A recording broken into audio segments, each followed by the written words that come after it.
Here is my tip for beginners.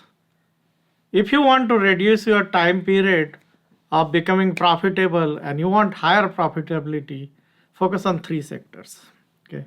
Three sectors are most important in the market if you go by looking at historical performance. Technology stocks, the technology sector, healthcare sector, and third sector is consumer discretionary. And they are in that order. That means stocks in technology sector typically make the biggest move, followed by the healthcare stocks and consumer discretionary. And this is like, you can study this yourself and find out. Okay, for last 20 years, every time the market has moved, the technology stock makes the biggest move, followed by healthcare and consumer discretionary.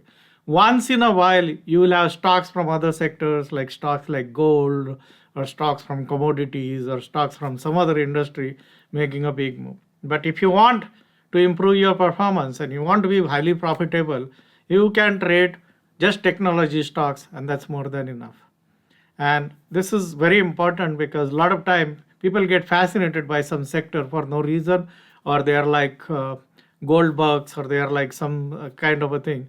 But you need to go where the money is, and the money is in technology sector. So if you are trading a setup like breakout or a pullback or an anticipation, if you select the right kind of sectors, if you select technology sector, if you select healthcare sector, if you select consumer discretionary sectors, you're going to make money. And this is very easy because you just have to set up your watch list to these sectors. So if your objective is explosive returns, number one priority sector which you should focus on is technology.